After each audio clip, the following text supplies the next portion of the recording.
crazy things. Okay, I think that'll do. Okay. Oh, it's loading another thing. I like that fucked up thing. Okay. Well, I hope that you can hear me okay. I'm gonna, I don't know, I decided just to dive into the stupid thing, and then I'm going to read some stuff as soon as I can find it. And here, I'm gonna pop this open. These are some readings from the zine that I'll be have in print and have a bit available to send out. And along with that, I think I'll do something fairly akin to this, but focused, very focused, where I do just read the entire fucking thing. And you can, when you order the book, it'll be about 60 pages in paper with pictures, a whole bunch of stories from back in the day, around like 1997 to 1999. There's some more recent stuff, but mainly it focuses on short stories.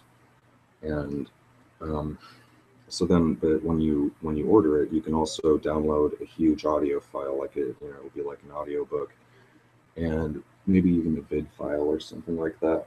Um, yeah, and I'll start with that. There's many other kind of things I want to release and work on and have available, but I need to start somewhere. So that should happen soon. Um, yeah, and I'm not looking at myself right now because I don't know, it can be good to do. I tend to find it distracting. Um, as much as I love to look at myself, right? Um, but yeah, there we go. My monitor is blocking my, well, the laptop's blocking my monitor because my laptop screen is busted. So I use that in conjunction with the monitor. It works pretty well. And so I'm going to open this up and I'm going to check if this is live really quick. And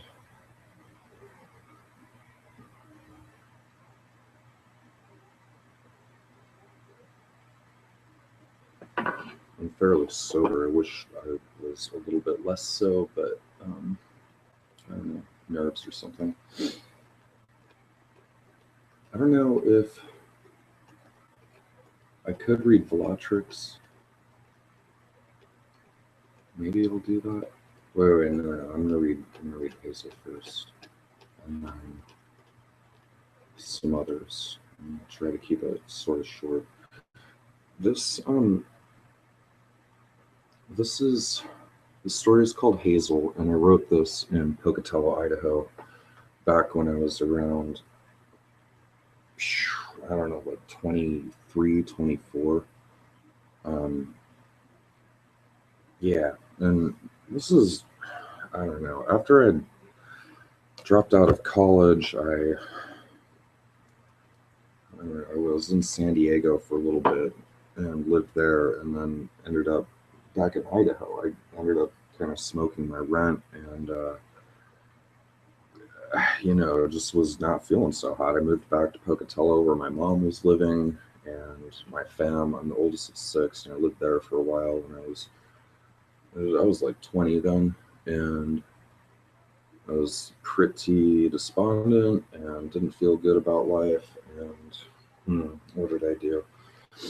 I commenced to huffing gasoline like 3 times a week or so, and I'd do it all night, very kind of carefully and meditatively. If you can imagine a,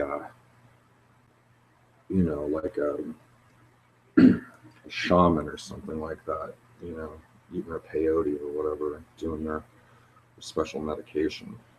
But um, I don't know. I kind of miss doing that. It felt fucking good. And what would happen essentially is I don't know what the brain mechanism is that what happens if it opens up your pineal gland or shuts down other parts of your brain that allow you to sort of be open and channel like onto another plane or something like that, and dream and kind of lucidly travel. And I'm not sure that if that's just something that I'm able to do because I'm magic, or if anyone could do that, or what. But I hmm, I learned a lot from that period. I did that for about a year. It's not easy work. Um, you can, the psychosis can take over, or whatever those metaphysical things are. Because it's one thing to talk to ghosts or people on the other side of the world, or people from the past, or your rock star friends, or aliens, or angels and such, or like viziers from ancient places, and they listen to you, and you can talk to them, and um, but they're not all like nice, they're not nice. They don't suffer fools, and they will challenge you, um, and surprise and shock you. And so some of them will try and hurt you, and boggle you. It's like when people say like, "Hey, careful with that Ouija board," or whatever the fuck. It's a little like that. Um, Not that it's a Ouija board necessarily. It's a little more exciting than that, because your entire psyche is like, so like a whole world's written on the back of your eyelids. It takes talent too. It's not as if you just do it. I mean, you have to think, you focus, and you're not huffing stuff so like heavily that you pass out or whatever. I mean, that can happen too, and I guess you have a tolerance to it. I mean, one thing I used to like to do is I'd listen to music while I was doing it, and sometimes, especially sort of early on, I'd actually like black out, and so I'd be fully in the land and have really neat experiences, like fly around and I don't know, see really, really, really fucking cool things, and the things are just like there, like lucid dream. But most of the time, I'd be more in a kind of in between space, um, where I was awake, and like, I'd talk to like Sonic Youth, and kind of hang out with them, and it's not always like you're talking really closely one on one and they're enunciating back to you, or they can hear you or something, but it's like you're in the same place, and there's varying degrees of how close that contact gets, or how much you're actually able to communicate with the person. I mean, some things don't even know English. You talk through thoughts, or more visuals, or you know, it's pretty incredible. One time, I saw Jim Morrison, and it was pretty cool. I was hanging out, in my garage, in my mom's garage. Pretty fucking great time in my life. But um,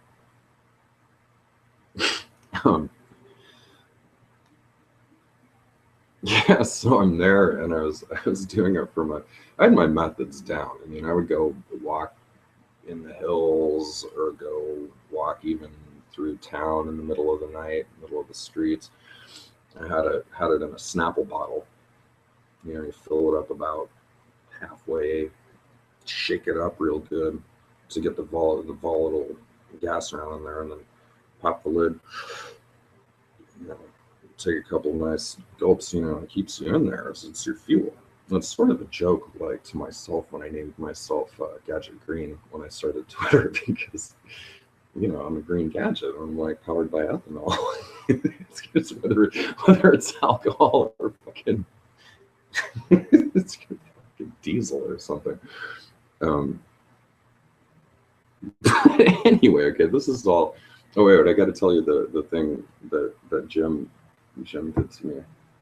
Um, so like first I saw, how from the movie or whatever, he had like his kind of Indian person on the other side of the plane who he would talk to and he would see and he would be there. And I saw it like that guy was there, and I kind of saw him first, and then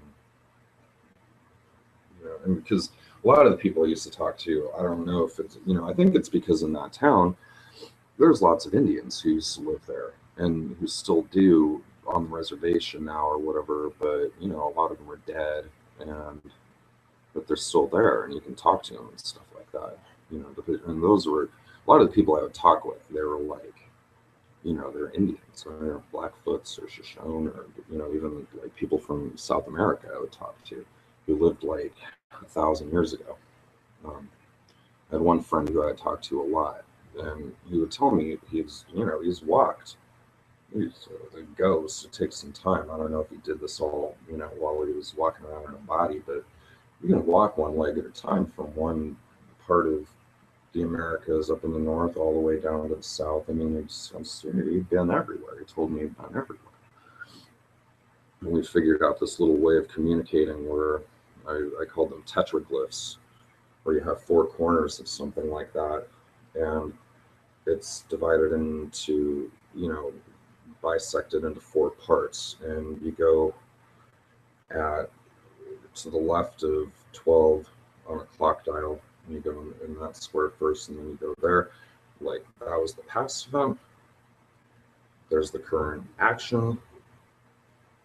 There's what happened or what the goal is, and then the final square is like the ultimate resolution of it or something like that. So you could like tell kind of what would happen that way. And it's very kind of discrete form of communication. I just can't really explain everything about it or how to do it, but that's what I used to do. So anyway, this is just by way of saying, hold on, the thing with Jim really quick. Okay, this is really funny. I'll take this thing of nail polish right here, do kind of what I was doing. Shake the thing up, spin it around like that, take a good pull of it, put the lid back on. Okay, so Jim's over there, and his shaman teacher, guide, buddy, or whatever is there too. They're kind of having a laugh with each other, giggling a little bit, I'm very astonished to be in the room with Jim Morrison. I mean, of course, he's like amazing, and it's kind of interesting to be in the presence of these people and their visage or whatever, and he has a lot of magnetism and draw. I mean, is looking at me and God, I'm just kind of taken in. And he's got his whiskey bottle, spinning it, looking at me, smiling with his buddy there, having a laugh, pulling big dry tobacco on it. Puts it back down on the table, picks it up, spins it. Look. And I get kind of hypnotized by this enough that I'm shaking the fucking thing. I pull the cap off, and instead of inhaling it, I pull it back. It touches my lips. I had a good old fucking roar and laugh over that. That was fucking hilarious. And, so anyway, I go through this period of time and where I was very despondent, and I thought about killing myself. I thought about all kinds of things. I felt very foolish, like I had ruined my life, and like I was never gonna find love again. I had like 4 little loves, like through college, and then a couple other gals, like. So I kind of knew what some little relationships were like, where I'd be with someone for like 3 months and care about them a lot, and then whatever, things fucking fizzle, and that's life. You live and learn. But those ending, I mean, I felt really bad, and I felt like I just really fucked up my life. You know, I wasn't familiar with being bipolar. Uh, you know, a bit of drug use here and there, it'll catch up with you. And you fuck up. You drop out of school. You know, choices happen, things fall apart. And let me think. Yeah. So anyway, I was depressed and everything back then. And then, so what happened is what brought me out of the state, like with a little petrol therapy, that helps somehow. I mean, I talked with like Mother Mary. She was really nice to me and calming. I talked to her through like a stained glass window type thing, and you hear the voice. You hear her voice, and then looking in the glass window, she would change her expression, her face, or shape, or whatever. And all these things are very distinct. You can recognize the voice as clearly as a picture, um, and words and tone. That's not always there, exactly so clear. But, I don't know, but like I gave it up after a while because these fuckers had their mark on me. The malevolent creatures. It's like all fun and games, and it's like, oh, okay, well, here's this entity, this spirit that goes and what talks with all these other spirits. You get around, word gets around, and you got little minions and shit.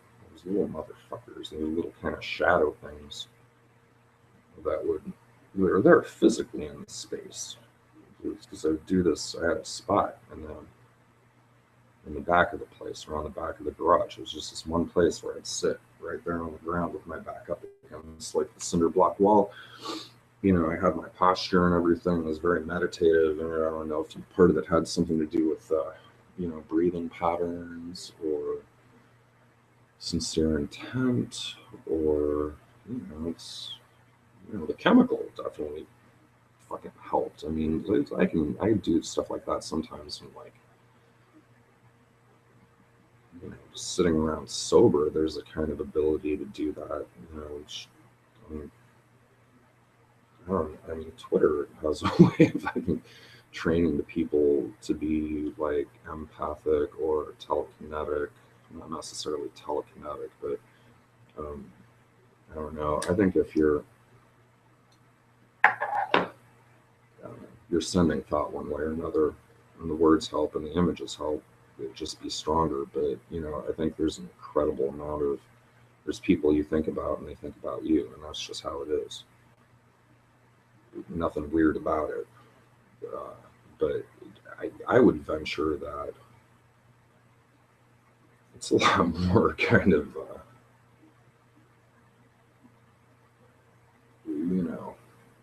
people can dismiss a lot of things and be doubtful and be weird about it, but simple as. And so anyway, there's toward the end of this kind of thing, these little fuckers would be there, and they just have a bad presence, what they're like fucking trolls out there on Twitter, something like that. Little kind of nondescript things that, I was like, I was stronger than. I cast them out of my, say, get the hints, motherfucker, get the fuck out of here. And they would, because they're just little minions of things I don't want to fuck with. And,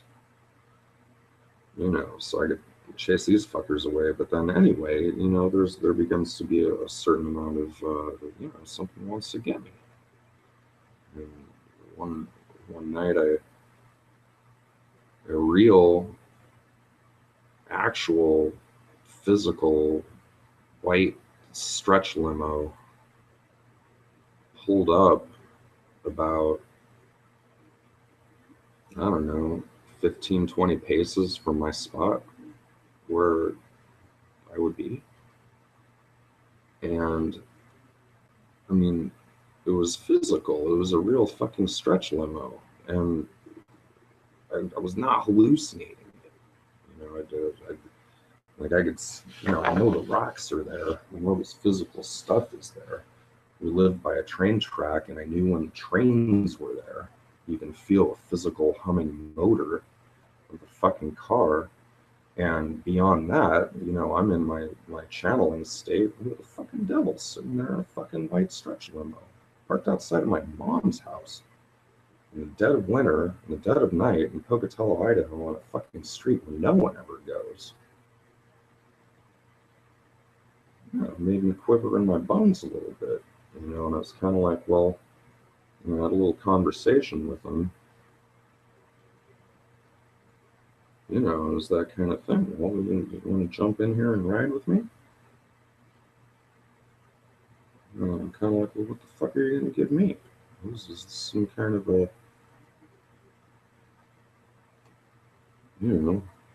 test you. Fuck, you're not even offering me anything. Why the fuck would I want to go hang out with you? I don't like the way you feel. Fucking malevolent, seedy, gross feel to me. Fuck you. And he drove away.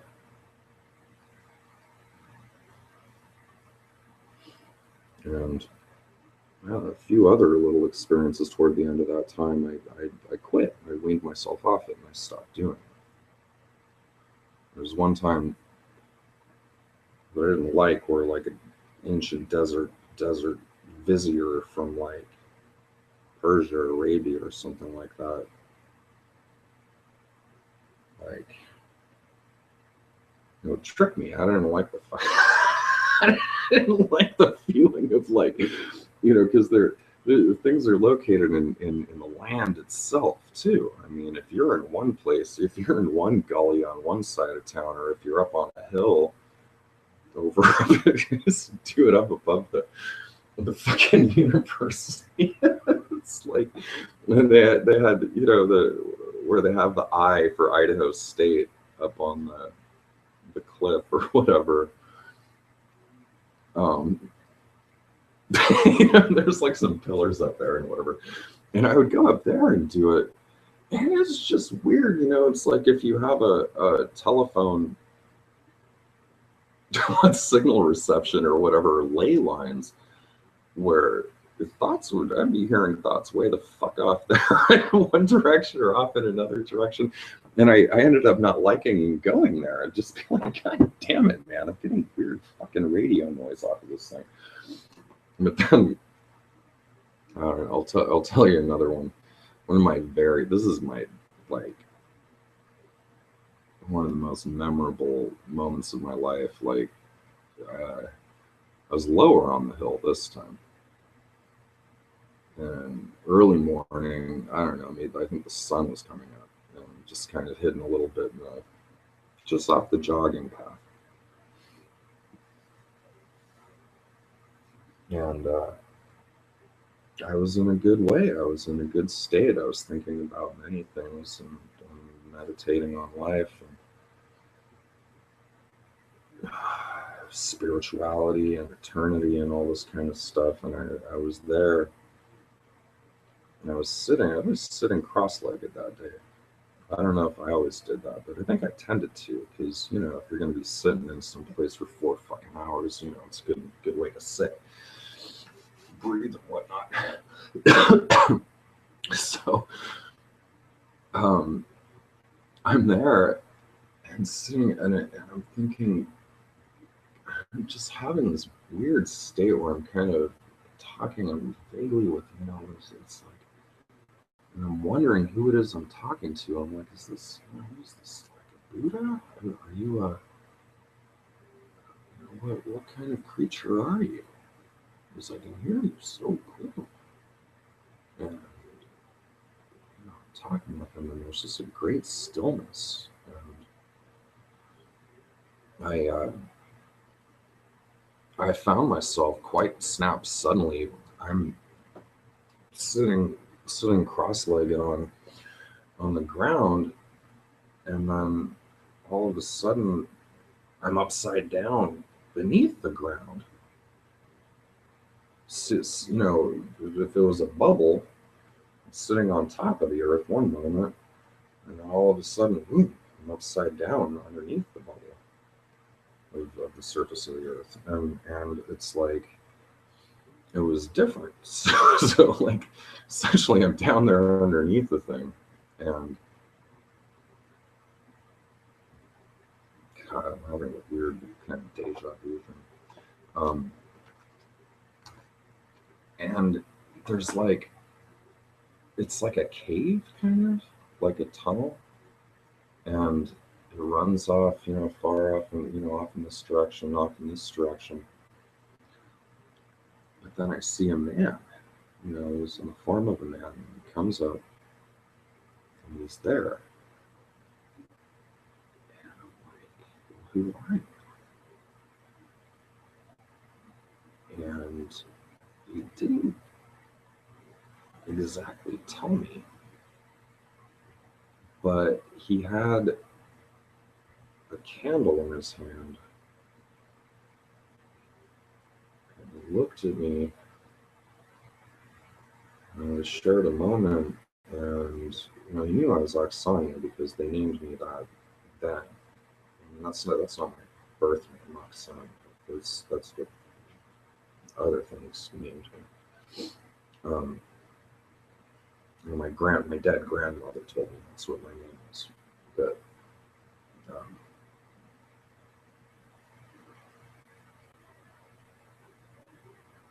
yeah, I mean, she was already dead. I've never met her. But anyway, I talk with her sometimes too. But the so he looks at me, and he's just like, this sort of communique where he's like, man, you're thinking so fucking hard that, and asking these questions, and it's like I'm having to be summoned from the other end of the fucking earth to show up here if I can tell you something. And he has the candle in his hand, and I can see his face, and like he's there, and he just looks at me and he's like, man, don't blow out the light. And I, you know, had a big laugh and realized something. It's like, look, man, there are, you know, I don't know, you can't get too despondent. You can be anywhere, you can think anything, but your thoughts and the force of your being and your desire and everything like that, they affect things. And his kind of subtext of that was like, look, keep a lid on yourself because I don't know, it's like, look, you know, there's a certain ability there to harm something, to blow out a light. And you know, it was sort of like, you know, if he was an angel, I sort of got the notion afterward that, you know, and it wasn't for any specific fucking reason other than the names. I was like, that's either like one of the, it's like one of the archangels, like Luke or Mark. And you know, not that he said that, not that I needed specifically to know. I mean, a lot of things like it doesn't matter so much. I mean, people get bogged down in the fucking specificities of things and just ruin a good trip and fucking end up in a mire of doubt over incidental details about things. And yeah, but yeah, I don't know. That one moment was like, you know, I could just many kind of thoughts in one simple gesture, one simple phrase. And it was cool because I heard his voice too. And then I kind of had a laugh. He kind of had a laugh, smiled, and then point, I was back up on top of the earth again. I was there, and it was quite a nice time. Dawn was coming up and whatnot, and I figured, I was like, well, I guess that's the end of my trip. It was lesson learned. I'm gonna go home now, sleep it off. Okay, but so anyway, I mean, I came to writing, and I began to take writing very fucking seriously. I've always had great ambition. I write the fucking great American novel. I don't know if it'll come out this year or next year or what, but I know what it is. I know how to write it. I know what to do with it, and I know I'm capable of writing something that's just absolutely fucking compelling. You read it, you're gonna be like, when people are just gonna look at you the next day and be like, "What are you doing?" or "What's that look on your face?" and you'll be like, "Fuck, man, I read this goddamn book. You should check it out. It's pretty stellar." Um, anyway, uh, but over the course of some years, okay, from the time I'm about 20, 21, 22, 23, I began writing a lot. Many of these stories are from back around that period. Especially, I used to write songs because I used to play in a band. And I'd write the songs and sing, and I wrote a lot of songs. I have like 20 songs or something like that. And what would I do? I'd do rants. I actually used to write kind of like Twitter form back then. Also, I lost a lot of that stuff, and it wasn't that great really. But it'd be in these short little frame size things, and it was written about birds and all kinds of stuff like that. I was thinking about that earlier today. I was reading some old stuff, and it's just like, you read it, and it's just like, wow, you kind of, I don't think it's the most unique thing in the world. I mean, everyone does that. That's part of writing. I think you kind of write yourself into existence. You can end up writing about things that end up happening. What do they call them? Self-fulfilling prophecies or whatnot. And I suppose it might behoove people to write pretty things or hopeful things. Because if that's what happens, and it happens, why not dream a beautiful dream instead of being doomed?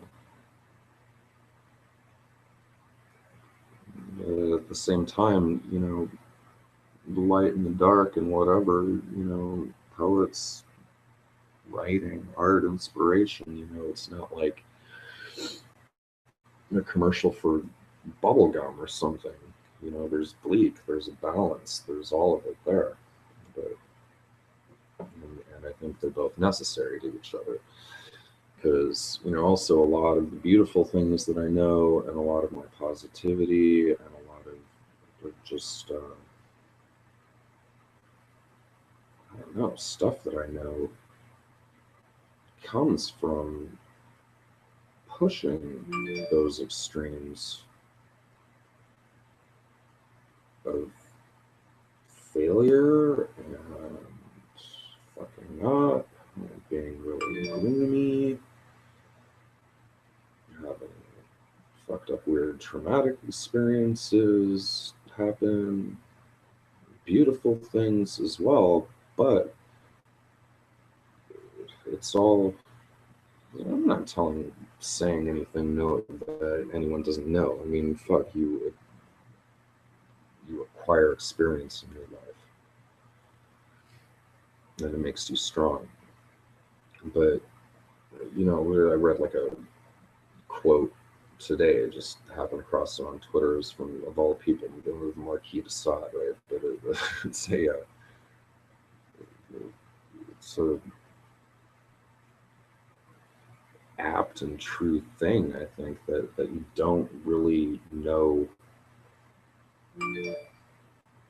grace and beauty without ugliness and the fucking I don't know, the horror depth or whatever, you know. Yeah.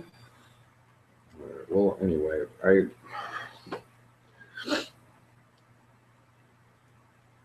this thing I'm going to recite comes from around that time, Hazel. And I don't know. I guess when I stopped some of my more reckless behavior, I began to put it on the page. And sometimes there's a blurry line between, was it fiction or real? This really happened to you, Maxfield. And one thing that's interesting is there can be a bit of a combination between it. You have a muse or a dream or a character you create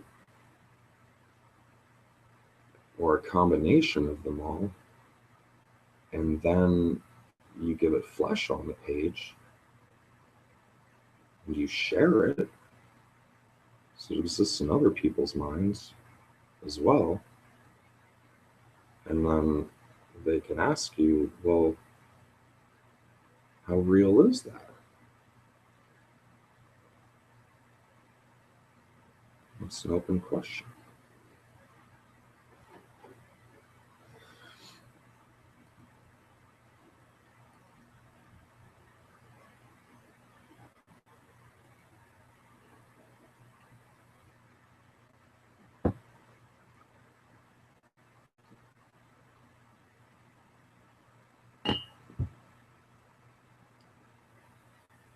There's a brief note. I'm 39 now, so if I wrote this even when I was 25, I think it was more like 23. That's really old, and I've written throughout my life, so obviously it's like an earlier style, which I don't necessarily like as much as my new style, because I look at it and I'm like a little self-conscious on it, because I would have written it differently if I had written it today. My force of prose is a little stronger, but this, I'm having to do this because it's just like, look, the things are time capsules. They are what they are. That style is what it is, and people seem to like them. So I don't know, but I tend to get, and it's one reason I've had a slow time like releasing this stuff, because I get fucking neurotic about it and whatever. But I just have to let it go and publish it so I can move on to the new stuff. Okay, so anyway, this is called Hazel. Incorrigible.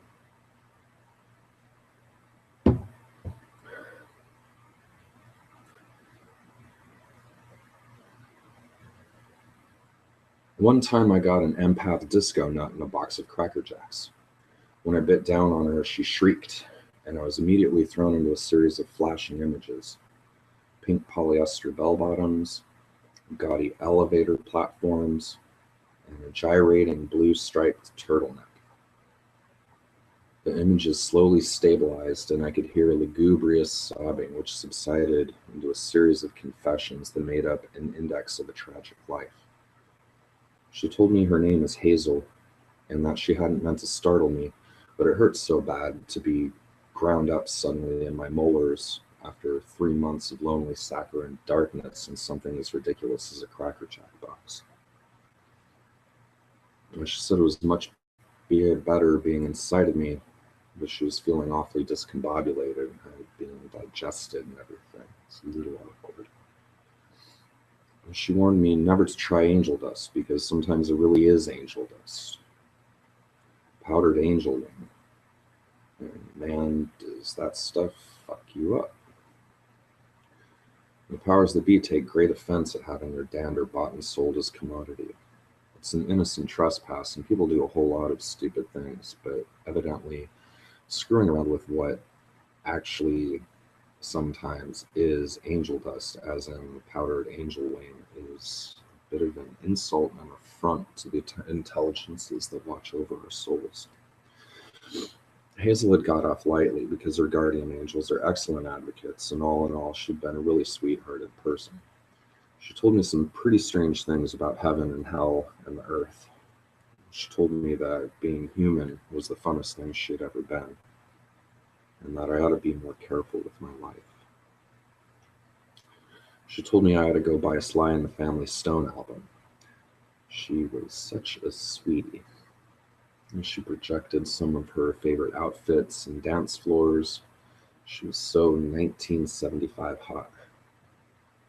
She was embarrassed and shocked and apologetic for having met me in the form of a peanut. She was almost 25, just like me, when she hit the hot Los Angeles asphalt after falling from a balcony 6 stories up. She said something about paperwork taking a long time, and then I started losing any coherent signal. It dissipated as she dissolved into my bloodstream, leaving me in an ethereal and slightly paranoid state.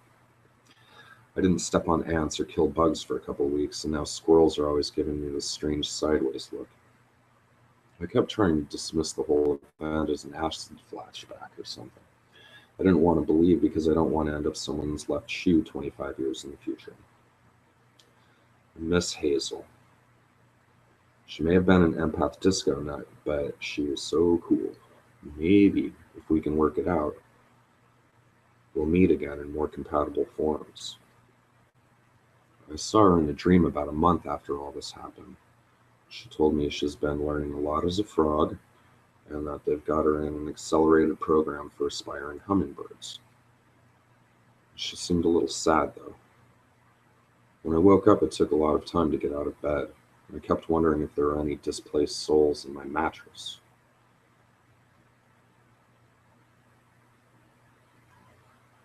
I stared at the ceiling, trying to pierce my veil and see my angels. My theory now is that there's an incomprehensible multitude of intelligences occupying an infinity of forms. Sometimes even now I'm scared to do anything, because now everything matters. This is thistle-flavored conceptual bliss. My lips sting, and my heart aches. Every night I imbibe the stuff of dreams and search every nook and every dreamscape for Hazel's silhouette. I guess you can't really destroy life. It's only converted. I don't want to throw off the series of fateful events, which I'm pretty sure will end up in a kismet ever after. It seems that much of life is a matter of timing. I don't expect anyone to believe this. I barely believe it myself. Truth is a strange thing. If you ever see me distracted or looking like I'm on angel dust or something, just give me a break. Hazel will be my excuse.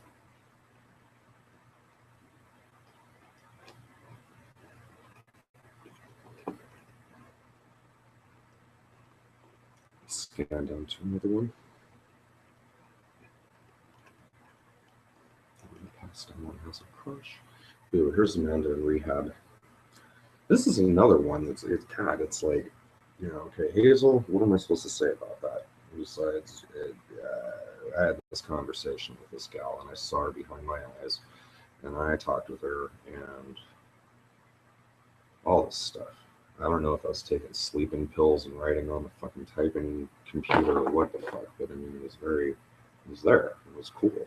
She was cool. I liked her. She was nice. So this is Amanda in rehab. It's a little based on. This actually borrows somewhat from the great Bulgakov novel Master and Margarita. I mean,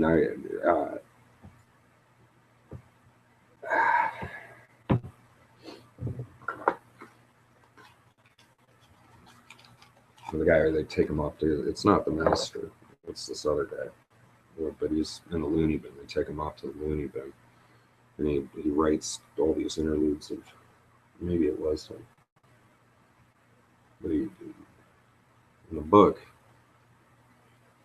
the master, the writer, the book is about him and many things, but it also includes the actual book that he was writing. And his book was about Pontius Pilate and set back in the year 0 AD or whatever. It was really interesting. But anyway, I don't know. I was in a loony bin, and this is kind of based on someone who was like my Amanda, who was my classmate in 5th and 6th grade. And our desks were always next to each other, and she was brilliant. I just loved her. Her and I were just the two whip smart fucking rebel kids, and she was awesome. I had a crush on her too, but there were like so many times people in my life I had crushes on them, but nothing ever happens besides writing.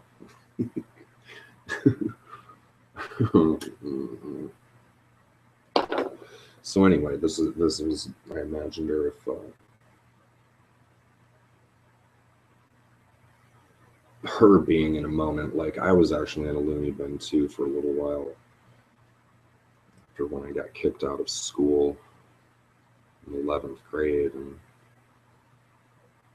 it was the first time I had like a really serious kind of manic episode thing, and they kicked me out of there and blah blah blah. It was all tragic and stupid and stuff, but you hang out in the loony bin for a couple 2-3 weeks until what you tell them you're sane or stop vocalizing your madness or whatever, you tell them everything's okay, and then your insurance runs out and they're like, oh okay, I think you're sane now. Wow, you can go home now, here's some fucking pills.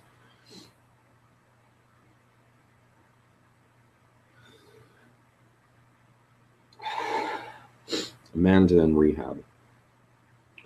Moths taste like mushrooms. Their thorax crunches flavorless. The scent of beets in the dirt, the voices of adults, the music of a couple speaking, the lilt of some argument.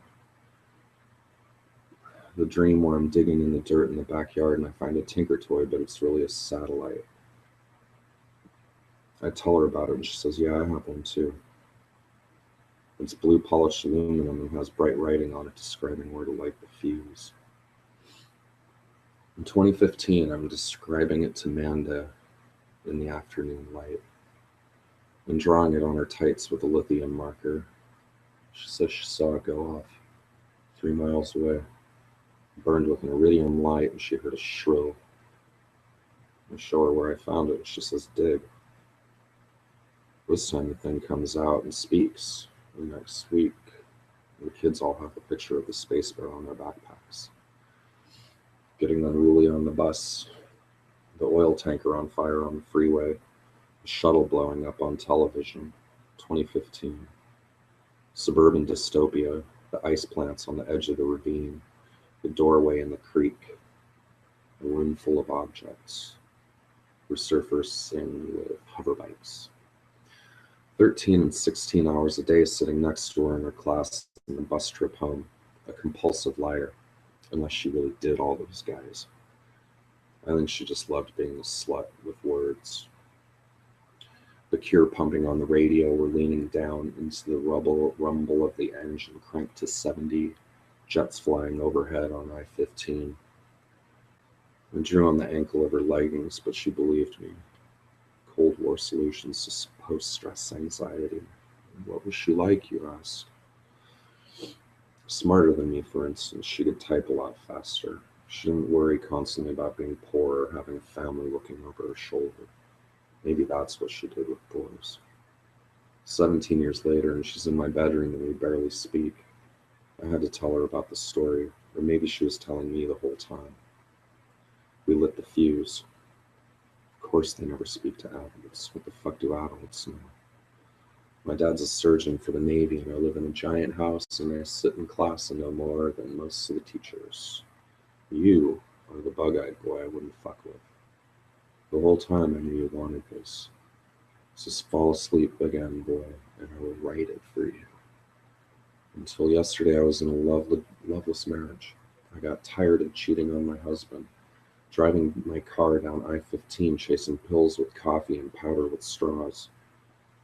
So fall asleep again tonight, and I'll let you draw on my thigh. The hem of this gown.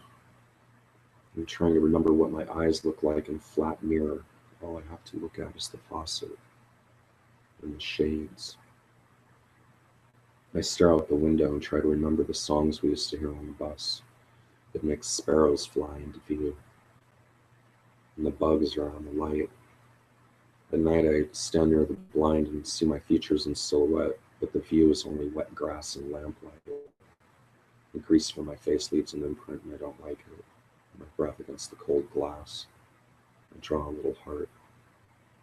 Mosquito eaters and moths and lacewings and a zillion nets. Drat's the knot of this gown. They only sew them on so we can dream of strangling ourselves with it, like pencil sharpeners, for instance, or vials of mechanical pencil erasers. I remember the way you used to click it and push it into your skin when the teacher was making you want to die. And back from now, this fucking psychiatrist, he couldn't make me laugh, he couldn't make me cry. Another few days of this, and I will find a way. Then neither of us will be alone. The time I should have drank in great gulps has evaporated. Herds of brutish cattle and slinky, vicious beasts overrun the most beautiful vintage. Still, I have another place where I wait like a tiger. When I emerge from the shade, they will know stripes. Breathless, they will quake in awe at the sight of the teeth that devour them.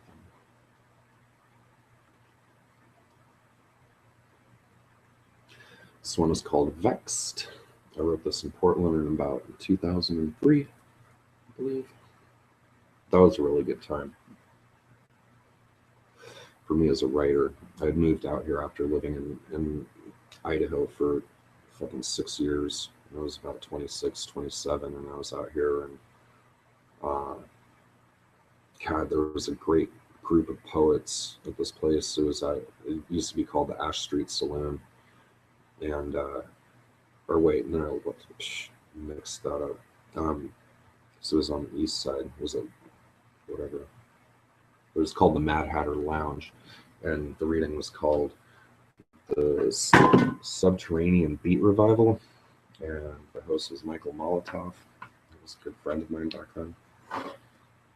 Fucking great guy, and we had like a real tight group of 10 or 20 of us, and we'd go and read down there in the bar every Monday night, weekly. The thing I go to now is monthly, but it was fucking awesome. I didn't care about anything back then. It was cool.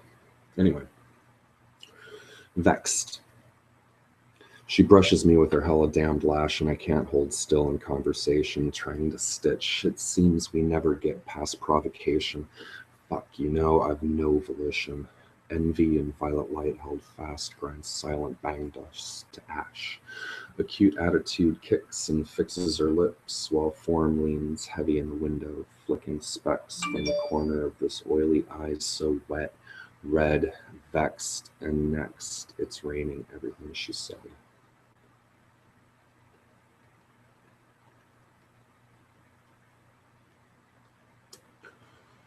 And this one is Crystal, and this was a very happy day, and it's not fiction.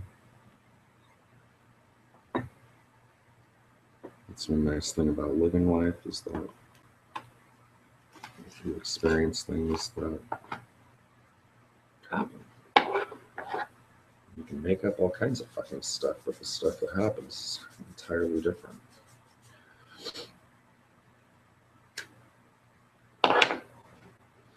Crystal. I was up in my apartment stuffing an old shirt in the crack of the window where I had just finished propping up one of those fans you get for $10 at Walmart. I noticed this really cute girl hanging out with some friends. They were laughing it up on some lawn chairs in the parking lot of the apartments across the street. I got a popsicle out of the fridge and watched her for a while. Flipping through piles of clothes trying to find a half-clean shirt, I went through a little dialogue with myself about expectations leading to disappointment. Blah, yeah, man, you're just going to go to the convenience store for a beer and don't say anything stupid. And I remember pausing for traffic on the sidewalk, staring at the cars so I wouldn't look away awkwardly if any of them noticed me. An old shiny black Corvette buzzed by it just then. I started across the street. This guy Mike, who I kind of know, was sitting with them, and he said hi. So I sat around with him for a while and was shocked that Crystal noticed me and actually talked to me. It was the first really hot day of the year. It was nice listening to new people. We were all smiling, glad to be soaking up the summer sun. Mike was waxing philosophic about the glory that is old Milwaukee. Sometimes in the course of all the chit-chat, I had a few opportunities to be clever. Sometimes that's all it takes. After a while, everyone but Crystal had to go somewhere.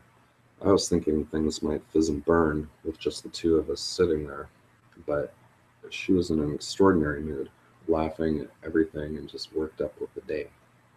She asked me a little bit about myself. I told her I played in a band, but mostly we just fucked around. I said I wrote poetry. She didn't really seem to care, just so yes, and that's cool, but with a smile that you could not get over. I remember her saying something about hating Arizona and needing to do a bunch of stuff for school, but she didn't give a fuck. I think she liked acting like a trailer trash bitch, but every now and then she'd say something out of character, like, I had heard this town was boring, but I never expected it would be such a wasteland. I mean, what is this place, a fucking tumbleweed convention? I remember being preoccupied with her small breasts, her large nipples. I imagined they left an imprint in the fabric of her shirt when she was through wearing it. We decided to walk a few blocks over to Goody's for another beer. We got to the bar, and she started blabbing with a friend of hers, and some stupid guys came over to say stupid things to her so they could look at her tits. I guess it's kind of bitter commentary on people's motivations, but I've seen it happen so many times and done it myself that I know the fucking routine. I mean, get a bunch of young, drunk people together and watch them gawk and gush at each other and listen to the kind of stuff they say and try to tell me they're doing anything but trying to get in each other's pants. I was thinking about this sort of thing there at the bar, wondering if I was any better. I had just met Crystal, and I was high on pheromones and eye candy. I guess I wanted to get in her pants too, but I was going about it decently and trying to get to know her. At least I'm cool. It's a stylistic thing with me. I just hate to see a beautiful girl get distracted by ugly people's bullshit when I'm trying to seduce her. I was thinking it might go on like this indefinitely, and what the fuck am I doing hanging around with this crazy girl who I just met, who must be out of her mind if she has any emotions that I'm interested in. I was pretty down on myself around this time. Then I heard her say, whatever, fuck you guys. and those guys laughing. She left them standing there and came back over to me. We were sharing a chair, so her hips, legs, boobs, and scent were all over the right side of my body. That kind of proximity and intimacy is enough to make anyone wonder. I tried to quit worrying about her motivations and just enjoy it. I figured she was drunk and maybe just flirty as hell naturally.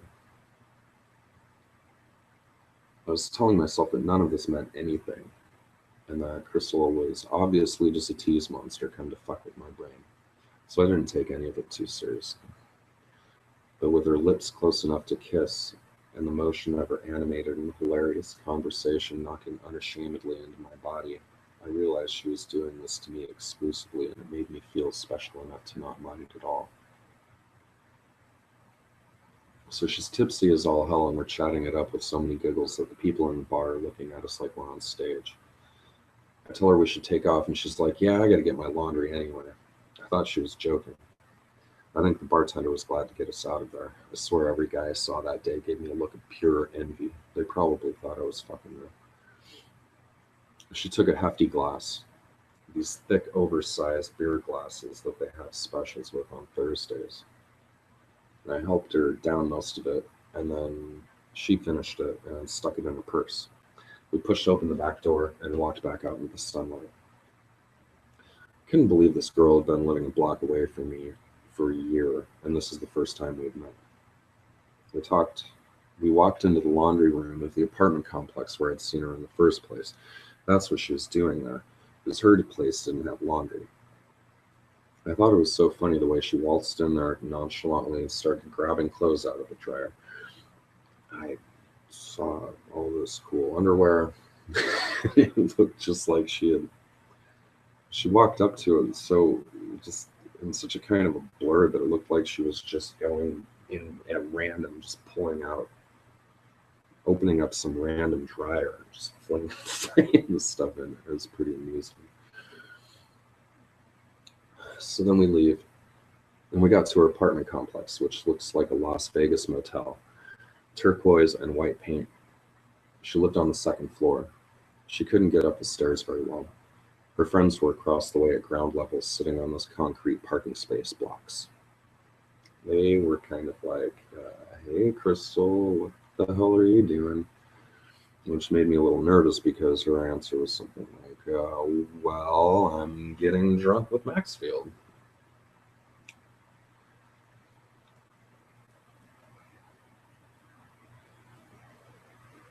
I followed her into her place.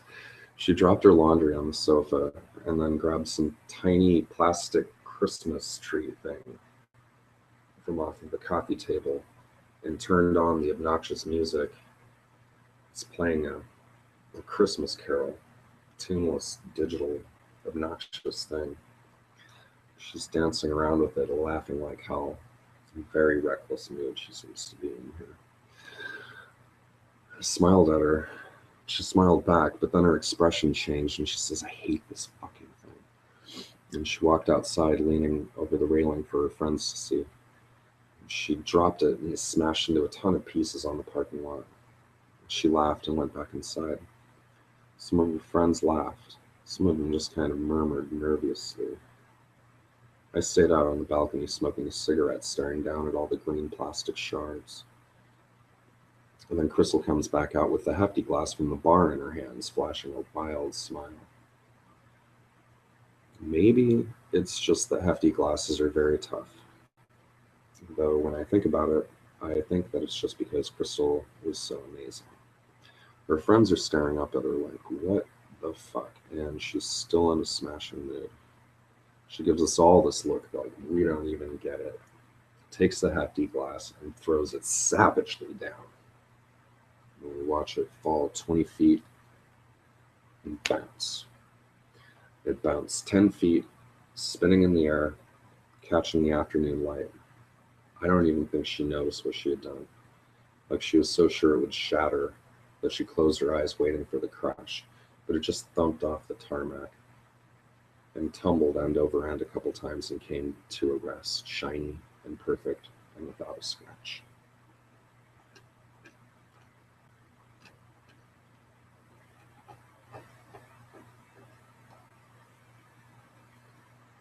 I'll read this one now. The hell is it called? And I think I'll make this my end of this thing. Enough fun for tonight. Maybe I'll babble a little bit after this because I sort of like doing that more than even reading. But I don't know, poetry is a little more exciting for me to read than prose. And I keep finding myself switching from this voice of like me talking and telling stories to the way I would tell a story 15 years ago. It's not quite the same. What is this called? This is called Switches and Shade. I wrote this after I dropped out of college for the second time, so this is a little later in my development. It was like 2005, 2006 or something like that. Yeah. This is from a setting that I set a lot of my writing in a town and a kind of a time. It gets a little confusing because there's different characters there, and some of them are real, some of them aren't real. So anyway, this is a voice here, a story about a girl.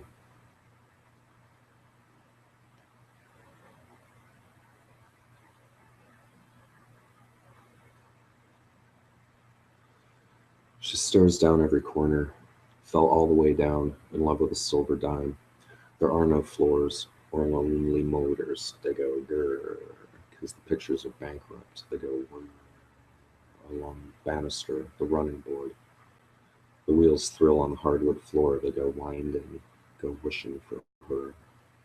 Minding the pictures on the wall. Fuck you, James Dean. Take me to the hospital.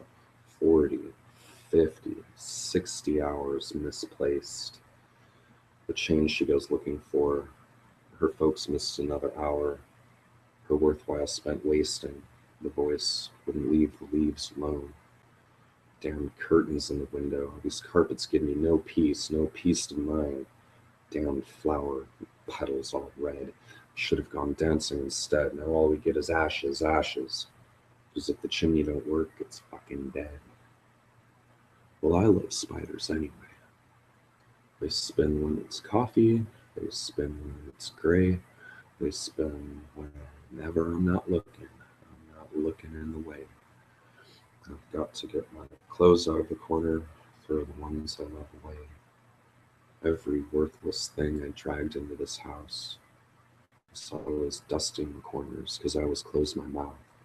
It's full of sticks and stones. No thirst, no slake, no want, no wake. The aquarium burst like bubblegum in a dish. The basement noise, the boys fell face first. The tank drawn red, its head exploded. Now the aunts are black, they're dead. They red. Eyelashes taste sweetest when they're burning. Red, black ash, and eyeliner. Stop, think. She's wearing it to the corner store, fingers turning a bad, bad tune. Slabs of cement, weeds and dirt, sticks and mud, and bad, bad bones. She speaks these things to the ditches. She hitches her Dayglow socks. They don't even match. She tells them over and over again. There aren't any pixies in the ditches, just switches and shade. Grasshopper wings are scarlet, and box elder beetles are brick red. Blood don't melt like crayons in sunlit corners when I tell them orange is vermilion. They look all around me for bat wings beneath the wheels of radio flyers. There aren't the right words for the things. She just knows when her motherfucking tennis shoe hits the ground, she's down, like the bugs in the trees, the ones she chases back into the ground. Cutoffs in the summer shade. Stop, think, stop speaking. These bugs ain't worth nothing. She talks to the sole of her shoe. She says, fuck if it don't rhyme. It's my fucking hair gets stuck in the vacuum every time. She will never know that everything alongside that ditch waited for her stolen moments, the crushed flowers from her pockets, the bad words from her lips, her spit blew the lazy ants away. She came back 20 years later, and there were no more cracks in the sidewalk.